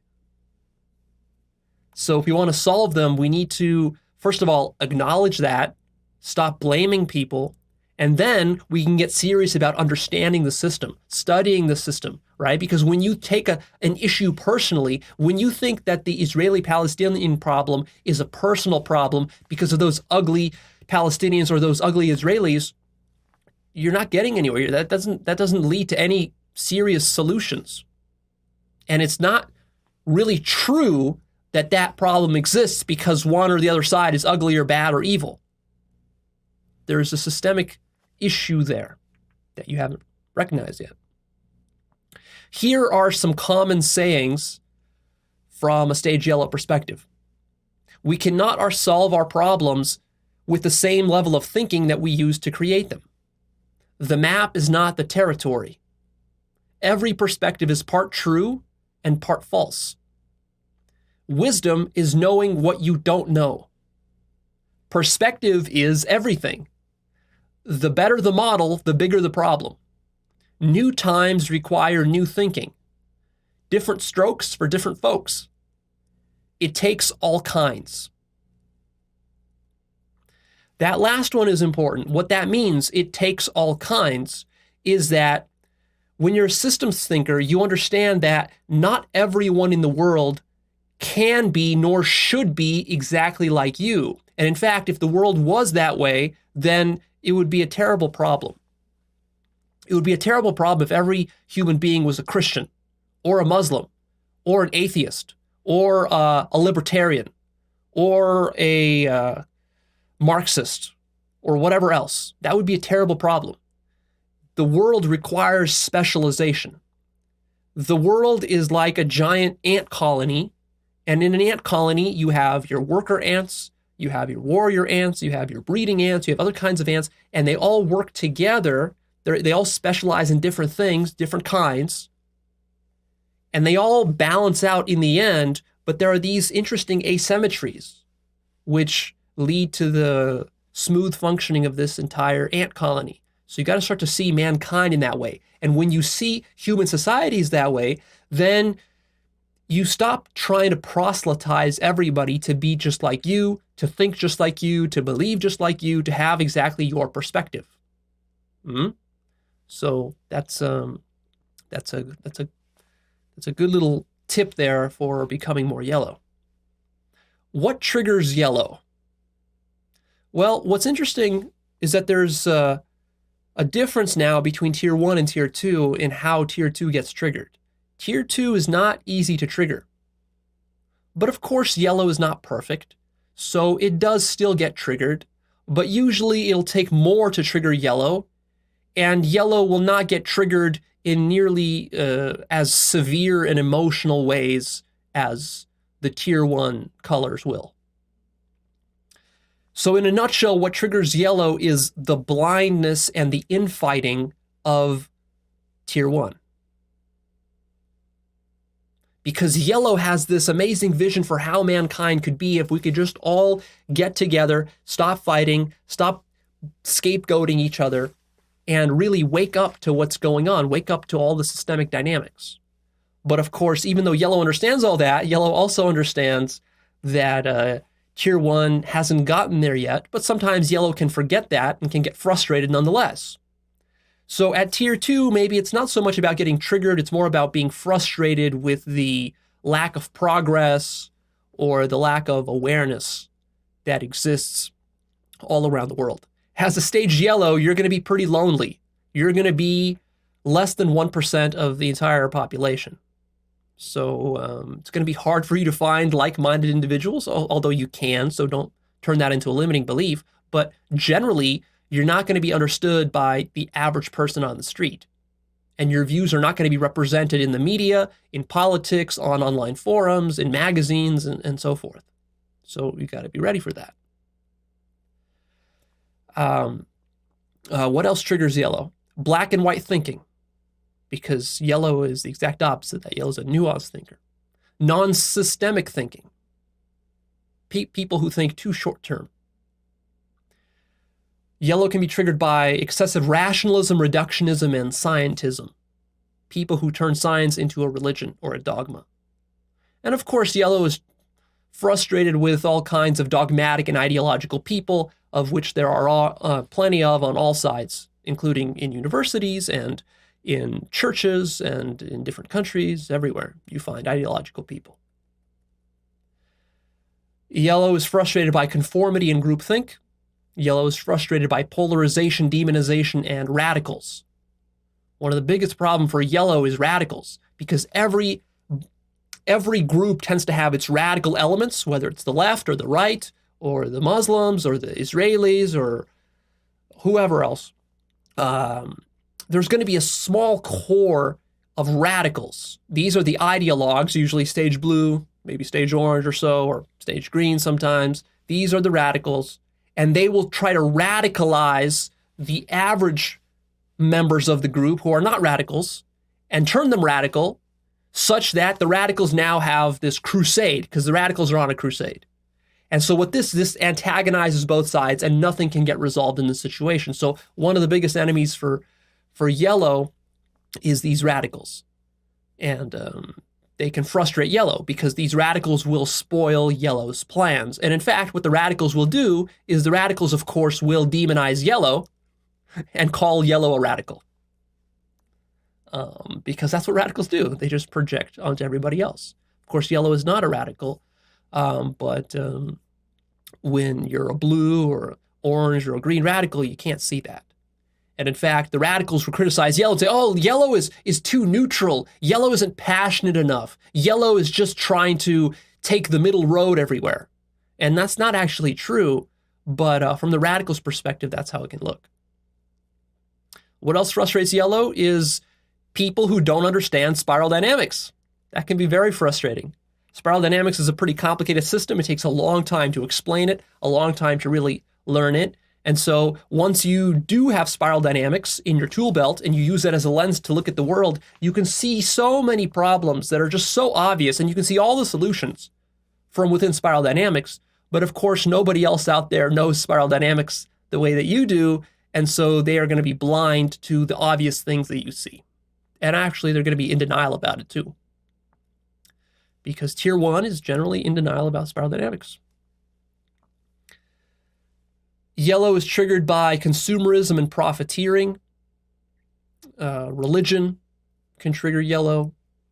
Fixed structures, which offer no space for knowledge development, analysis, or conceptualizing. That can really frustrate yellow. Red tape and bureaucracy can frustrate yellow.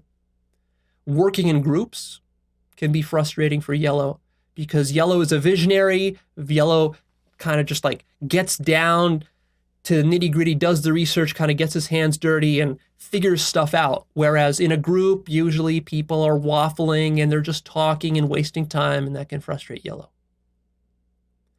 Yellow is frustrated by myopia, the lack of vision that people have. When you're a visionary, it's pretty lonely because most people don't share your vision. And so you have to cultivate that vision within yourself. And that's what my life purpose course is about, is to help you to do that.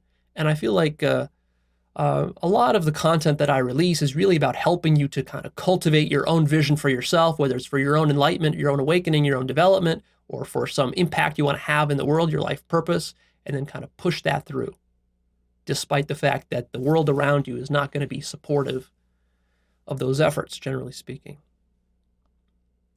Yellow can be frustrated by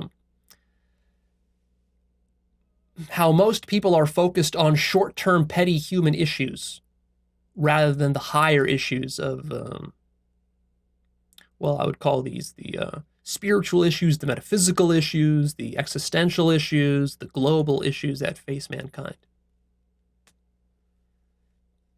Yellow is frustrated by people who lack an interest in the big picture, people who are overly technical and focused on trivia.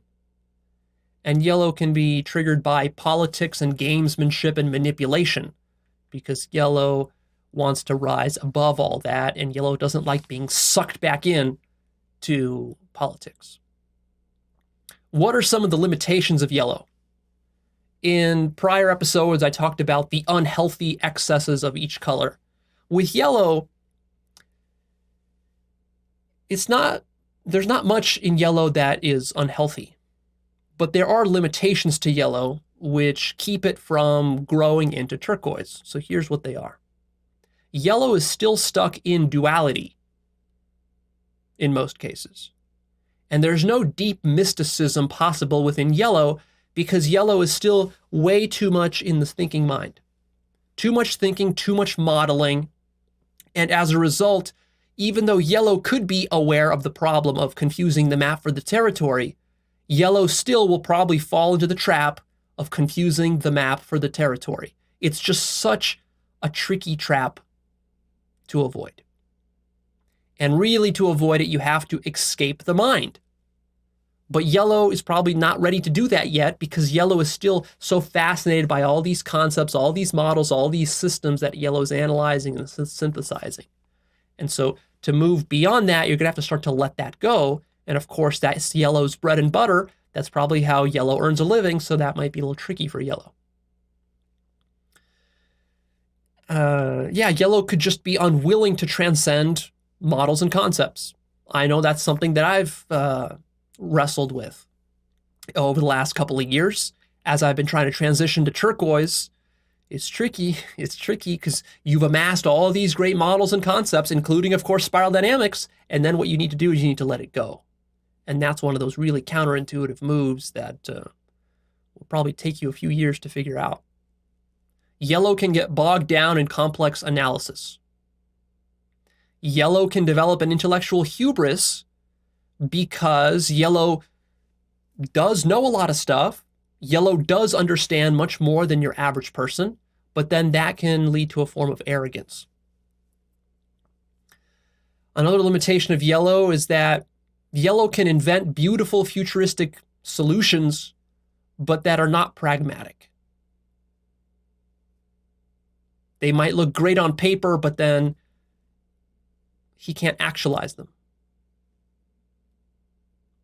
Another problem for yellow is not being able to finish something because there's always some new great vision that comes to you the next day. To really actualize those visions, you got to work on them for years. But yellow has so many different visions, always thinking about new ideas, making new discoveries in the conceptual mindscape, that it can become difficult to actually actualize something tangible and produce the results that yellow knows are possible. Yellow usually needs a team of people to help him to actualize his results, but the problem for yellow is that yellow tends to be a cold individualist and a loner. And yellow becomes too isolated. And this becomes a limitation because then yellow can't really actualize his vision, and also because, again, yellow starts to feel a little lonely and disconnected. Yellow can be limited in that he can't build a community, which is really what's necessary to solve the world's problems. Yellow can forget to connect with people because he is too focused on models and ideas rather than relationships. So what's necessary for yellow is, again, sort of a swinging of the pendulum back a little bit more towards the communal side, which of course is anticipating turquoise. Yellow can be emotionally distant. And in the end, yellow has to realize this fundamental limitation of this stage, which is that all this understanding that you are developing and amassing still does not equal happiness. No matter how well you understand the world, no matter how good your models are, no matter how correct you are, you're still not happy. Why is that? Well, because happiness is not found in the mind. And yellow might hit his head against the wall for many, many years before he finally admits to himself that he's not going to find happiness inside his mind with all of his models. Another limitation of yellow is a lack of embodiment. Yellow can know all this stuff about the world and about politics and about psychology, even about spirituality, even about mysticism, because yellow can read a bunch of books about mysticism. But there's a big difference between reading a bunch of books about non-duality and actually being able to embody it, which is also something that I've been wrestling with as I've been trying to transition to turquoise from yellow the last couple of years, is that embodiment is really much, much, much harder than simply understanding and modeling and conceptualizing. And so I've done a lot of that because I need to share this stuff with you. But also I need to work a lot on my embodiment. And so that's what I've been doing lately through yoga and psychedelics and meditation retreats and so forth. And of course, the embodiment is the really hard part. And that's what'll take you decades to do. And it's frustrating because as yellow, you have this vision of who you can be and how you can awaken and how you can transform the world. But you lack the embodiment to do it. You lack the spiritual purification necessary to do it. You lack the selflessness that's necessary to do it. You lack maybe the discipline. Maybe you lack the socialization skills, some of these communal building skills that are necessary to do it. So that can be scary because that shows yellow, oh my God, there's still so much work to be done. I can't just rest on all my models and all my concepts. And ultimately, the limitation of yellow is that yellow cannot solve the world's problems alone. Yellow needs a community to really address all of these problems and to enact the systemic solutions that yellow came up with. And so that's ultimately what's going to push you into turquoise. Some yellow stats for you. About 1% of the adult global population is yellow. And yellow has about 5% of world influence through the media, through books, through government programs, and through think tanks and stuff like this. The style of government under yellow is systemic flow. It's knowledge-centered governance, the dawn of systems thinking within government, and rule by experts and intellectuals, which, of course, blue is going to be very opposed to, which is why whenever you see some intellectual who goes into government, what is the common demonization and critique that blue/orange might have of that? It's like, oh, he's the elite. They're the elites.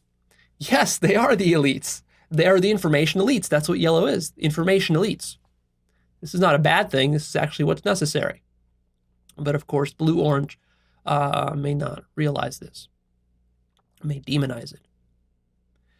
So how do you go about transcending yellow? Well, that's basically what I've been doing over the last couple of years, is trying to transcend yellow. The transcendence of yellow is going from self-actualization into self-transcendence. What a lot of people don't know about Abraham Maslow is that towards the end of his life, I mean, he developed that pyramid, right? You should be familiar with that. And in that pyramid of needs, the hierarchy of needs, there is the top cornerstone of the pyramid, the pinnacle, which is self-actualization. And that is like yellow. But then Maslow, in his later years, he actually had some self-transcendent experiences himself. He had some mystical experiences himself, and then he realized that there's another level beyond self-actualization, which is self-transcendence. So if you take that triangle and you sort of just intersect those lines and you carry them forward, extrapolate them forward, what you get is you sort of get this inverted triangle at the very top, like a light shining out from the pyramid. And that top part, that is the self-transcendence. That's when you have to release and let go of developing yourself and start to undo and deconstruct yourself. And this is a big radical transition from doing and thinking into the being level. It's accessing the absolute through direct consciousness. And that's what's going to move you beyond yellow. That's what yellow is really missing. To transcend yellow, you have to deeply realize that understanding and the mind will never bring you happiness. In fact, your happiness, in many ways, is directly or inversely proportional, rather, to how much you think. Transcending yellow really requires enlightenment, Kundalini awakening. Psychedelics are a great way to go beyond yellow, as they will give you mystical experiences and profound insights that shatter all of your models and all of your concepts and show you that the map really is not the territory. I can't tell you enough how important having a 5-MeO-DMT breakthrough would be for you if you're at yellow to transitioning you into turquoise. That 5-MeO-DMT breakthrough is going to show you the full glory of what turquoise is like. And what's so special about that is that you might not get to that level naturally, just through meditation or through contemplation for decades. So to be able to tap into it, if only just for 15 minutes, if only for 60 minutes, that will be enough. That will be enough for you to actually get a tangible taste of what turquoise is really about. And it's a huge shift. Like it's beyond a quantum leap. Other ways of doing that, if you don't have access to 5-MeO-DMT, is through Kriya Yoga, meditation, self-inquiry, Vipassana. All of these spiritual mystical practices are good. Solo meditation retreats, long periods of isolation are really helpful for going beyond yellow. Realizing the limits of concepts and the mind and beliefs. It's one thing for me to just say that. It's another thing for you to really grasp it very deeply, what the inherent limitations are there. To transcend yellow, you need to go beyond models into a deep embodiment of these things you've been reading about in the books, these things that I've been talking about in my videos. Be more emotional, be less logical. Yellow is still a little bit too left-brained. He needs to bring that back and merge it with the right brain again. Opening up the heart chakra is very important for transcending yellow. Loving kindness meditation can be a good technique for transcending yellow. Practicing more compassion.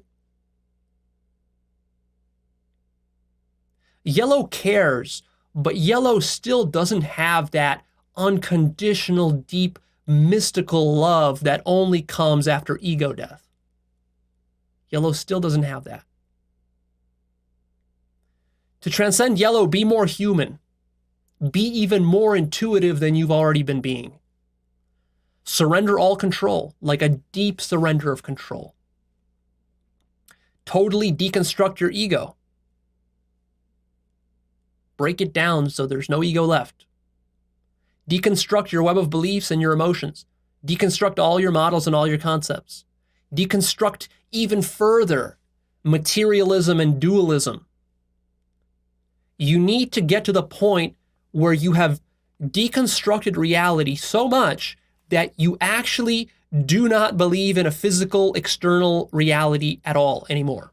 You don't believe in time. You don't believe in space. You don't believe in life or death. Like, these things become just fantasies for you. That's how much you need to deconstruct materialism. Most yellow people are still stuck in the materialist paradigm. This paradigm is very deep, and no matter how much I talk about it and how much you think you understand what I'm talking about, you are still stuck in the materialist paradigm. You still have all these assumptions, and fundamentally, you still believe in a tangible, physical, external reality, in brains, in neuroscience, in atoms and molecules, in the Big Bang. You still believe this stuff is real. And what you need to realize is that it's not real. It's just a hallucination. You're inside of a dream. And you will awaken from this dream, and you will realize that all of this stuff that you thought was real and tangible, that it has no substance to it whatsoever, no reality to it whatsoever. To help you transcend yellow, start to read a lot of books about non-duality. Start contemplating. There's lots of stuff to contemplate. See my episode called Contemplation, where I tell you how to contemplate and different topics to contemplate. You need to transcend language to transcend yellow. Start to notice the limitations of language. Mindfulness practice is really good. Mindfulness above and beyond just sitting down and meditating for 60 minutes, but mindfulness all the time. Mindfulness in the shower, mindfulness while you're brushing your teeth, mindfulness while you're eating, mindfulness while you're doing your work, and everything else. It can be really useful for you to transcend yellow to start to model saints and sages. Find those turquoise saints and sages. There are plenty of them still alive. You don't need to go to the history books. They're still alive today. Many of them are. You can find dozens, hundreds of them even. And, well, meet them face to face, ideally. Get their energy. Get the vibe off them. Get the love off them. Get the wisdom off of them. That stuff just radiates. They ooze that stuff if they're a really good saint or a really good sage. And start to model that. And start to incorporate that into your visions of who you're going to become. Because that's what you're aiming for. Melt into the now. You need to become very, very present to go beyond yellow. Also, heal your energetic system. You might have blocked chakras, energetic blockages, various emotional kinks and stuff, which are still left from tier 1 that you need to iron out to really go turquoise. Do enlightenment intensives. You can get Shaktipat, which is a transmission of energy from a sage or a saint. Join a spiritual network or a community. So now as yellow, you're probably a lone wolf and you do a lot of stuff by yourself, and maybe you think you're very effective doing it that way, but also think into the future. Think about what that is going to evolve into. That's something I definitely face because I like to be a lone wolf. I like to do a lot of stuff myself. But then also I see the limitations of that, and I see that if I want to really have the full impact that I could have with my life and my life purpose, then I need to start preparing myself for how to be better at navigating and dealing with people. Maybe creating a community or joining a spiritual community. Bonding with people, having compassion for people, being able to develop that sort of patience that is necessary for dealing with all the social issues. Because in a sense, it's a lot easier to just be a lone wolf. Then you're not dealing with that entire social domain. And in a sense, it's nice, but also in a sense, it's kind of limiting because then you're not growing. You're not developing yourself as a leader. Sure, you can develop yourself as a leader as a lone wolf. You can do a lot of stuff that will improve your leadership abilities. But to really test your leadership abilities, that will only happen when you're actually live in the field, bonding and relating to people and dealing with all their shenanigans and all their nonsense and all their ignorance and all their misunderstandings and all of that kind of messy stuff. And ultimately, to transcend yellow, you need to enter a state of no mind, where you can literally sit and not use your mind for long periods of time. That's sort of the ultimate end goal. Of course, you're not going to get there quite yet. It'll probably take you years, maybe decades to get there, but that's a goal you should kind of keep in mind and start working towards it with baby steps. All right, that's yellow basically for you in a lot of depth. Now, in conclusion, what I want to say is that if you're orange, then your ego will want to claim that you're yellow. Be careful about that. You're probably not. It's very easy to overestimate yourself on the spiral. Even if you think that you are yellow and you're pretty sure about it, remember that there's many degrees to yellow. And yeah, maybe you are yellow, but how solidly and deeply are you into it? And I already told you earlier what the metrics are for gauging that. So my suggestion to you is don't try to skip yellow to jump to turquoise, but rather go deeply into yellow. Really work on building your yellow foundation, work on your ability to jump between different perspectives, to be non-judgmental, to be neutral, to be aware of your self-biases and self-deceptions and so forth. Really learn the entire spiral. Go back and revisit tier 1 of the spiral and learn how to communicate with stage blue, with stage orange, with stage green, and even go back into those stages and ask yourself, what haven't I fully integrated? What haven't I fully mastered and embodied from those stages? And you might find that there's still some stuff that you're hung up on from stage blue. Maybe you're still moralizing because you had a stage blue upbringing. Or maybe you're still hooked on sex or on chasing money. That's a stage orange hang-up. Or maybe there's some stage green hang-ups in you where you're still participating in some of the excessive relativism or excessive breaking down of hierarchies, or maybe you're too compassionate, too emotional, too pacifistic, or whatever else like that. Really go beyond the stereotypes and try to understand all of the stages below you, because you're going to need to design systems as yellow for those stages, which means that you have to completely let go of any kind of negative emotions you have towards any of the stages.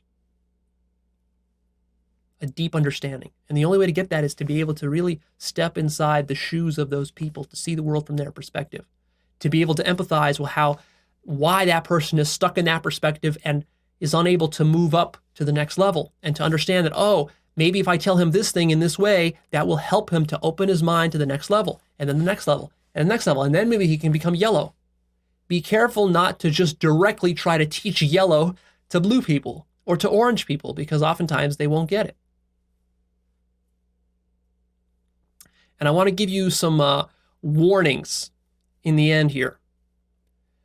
Firstly, don't make the mistake of thinking that yellow is infallible. Yellow can make mistakes. Yellow can subscribe to one bad perspective too much than he needs to, or than he should. Or yellow can make factual errors. All right, so yellow is not perfect. Also, understand that yellow doesn't mean that you can't hurt people. Yellow can still hurt people. In relationships, maybe yellow can be a little too callous, a little too cold-hearted, or when dealing with a community, yellow can misread their emotions or their feelings or whatever. That can still happen. Also, understand that just because you're yellow, it doesn't mean that your policies won't hurt people. Just because you understand spiral dynamics doesn't mean you can't come up with a bad public policy, a bad economic policy, a bad education policy, or something like that. You still can, and you probably, in fact, will. You have to be very careful. It takes experience, it takes know-how, and you're going to make mistakes. And yellow doesn't mean that you can't still have human frailties and weaknesses or addictions, for example. So one of the problems that I might cite an example of someone yellow, and then someone in the audience says, oh, but Leo, but that person has an addiction. That person's addicted to alcohol. How can he be yellow? Well, there's nothing that says that yellow can't be addicted to alcohol. And there's nothing that says that yellow can't have a sex addiction or some other kind of addiction. Now, of course, it's less likely because tier 2 people tend to be a little bit above that stuff. They've tended to work that stuff out, those very crude, gross addictions. You're probably not going to find a stage yellow heroin addict. Probably not. Because if you're at stage yellow, you don't need heroin. At this point, you're actually enjoying the beingness of life. You're enjoying the magnificence of existence to the point where you don't need hard drugs. But you can still succumb to many subtle addictions. Maybe you have a media addiction, cell phone addiction, porn addiction, whatever else, you know. So make sure you don't over-idealize any particular stage. All right, the next stage is going to be turquoise, and that one's going to be really interesting because that's going to be the top of the spiral, at least for this series. All right, that's it. I'm done here. Please click that like button for me. Don't forget. That helps to improve the visibility of the videos. And come check out actualize.org. That's my website. You will find special resources there, unique content that you can't find anywhere else. Check out my blog. Check out my book list. Check out the Life Purpose course. Check out the forum where you can discuss all this stuff. Speaking of which, I'm going to be creating a mega thread for yellow examples. We're going to have lots and lots of videos of yellow examples. So find that link down below, click on it, go to the forum, and you'll find it there. We also have mega threads already created for stage blue with tons of video examples, which are interesting and fascinating and funny and outrageous, and also for stage orange and also for stage green. So we'll do that for all the stages that we talk about. That's it. The last thing I want to tell you is this. The danger with me talking so much about spiral dynamics is you sort of just kind of fall into this hypnotic trance of just like, yes, Leo, yes, Leo, yes, Leo, just spoon feed me more wisdom, more golden nuggets. And that becomes a danger because you start to, first of all, you just blindly accept everything I say after a while. You stop really questioning it. And you blindly accept the entire spiral model. And then you just become this sort of spiral zombie. That's not the objective here. You need to start thinking for yourself. Think critically. Start applying this model for yourself in your own life, and you will see that it's difficult to apply. It's not always clear-cut. Sometimes you see a situation or a person or a book, and you're not sure how to classify it. Maybe you miscategorize it. And that's good, because as you go through that struggle, you start to learn the limitations of the model. And that's right. Spiral dynamics is just a model, and it has limitations, and it is not the territory. So start thinking for yourself. A stage yellow person doesn't just blindly read and believe models from other places, which is cool, but you got to actually think through it yourself. Realize the limitations. Maybe take this model and try to connect it with some other model that you discovered somewhere else. That's what you got to start doing. You got to start doing that with every single video that you watch from me. It's so easy for you to just fall into this trap of believing me. Beliefs are our enemy. Nothing within actualize.org can be taken as an ideology or as a system of belief. That's going to limit you. That's going to be way too restrictive.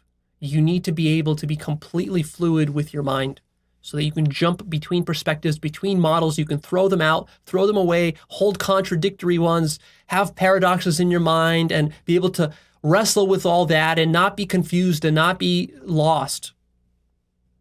And you certainly can't take anything I say on faith, because it's not about what you believe or what kind of model you possess that is going to get you the results that you ultimately want in your life. It's your ability to think critically and independently for yourself.